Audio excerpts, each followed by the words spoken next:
Hello, my name is Hailey Bureau, and I'm a technical advisor at Birch, Stewart, Kolasch, and Birch. Today, I will be reviewing Berkheimer v. HP Inc., a Federal Circuit case decided on February 8, 2018. Berkheimer brought an infringement action against HP regarding U.S. Patent Number 7447713. The U.S. District Court for the Northern District of Illinois held claims 1 through 7 and 9 invalid as ineligible subject matter under 35 U.S.C. Section 101 and granted summary judgment to HP. The District Court also held claims 10 through 19 as invalid for indefiniteness. Berkheimer appealed the District Court's grant of summary judgment that claims 1 through 7 and 9 of the 713 patent were invalid as ineligible under Section 101, and also appealed the District Court's decision holding claims 10 through 19 of the 713 patent invalid for indefiniteness.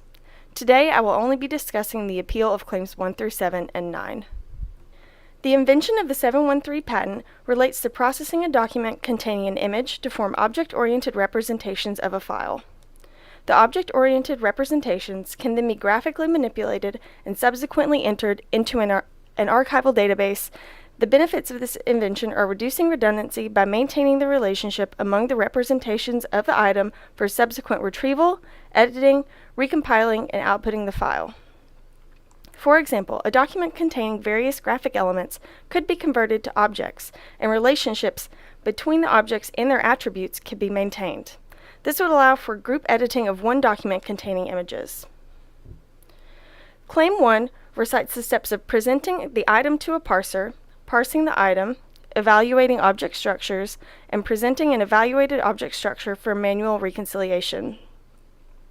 Claim 4 recites the step of storing a reconciled object structure in the archive without substantial redundancy.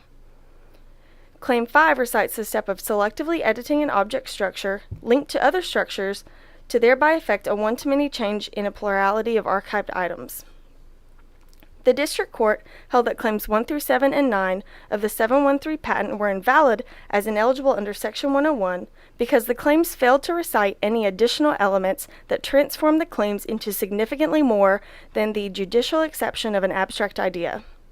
The District Court found that the steps of storing a reconciled object structure in the archive without substantial redundancy and the one-to-many change employ only well-understood, routine, and conventional computer functions under Step 2B of the Alice-Mayo framework for determining subject matter eligibility.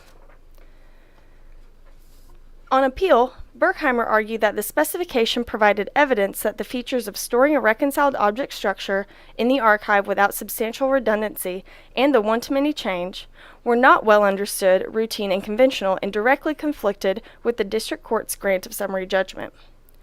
The Federal Circuit agreed with Berkheimer that there was a disputed factual issue regarding whether or not the claim limitations of storing a reconciled object structure in the archive without substantial redundancy recited in Claim 4 and the limitation of a one-to-many change recited in Claim 5 were well understood, routine, and conventional elements. The Federal Circuit affirmed the District Court's grant of summary judgment that claims 1 through 3 and 9 of the 713 patent are ineligible under 35 U.S.C. Section 101.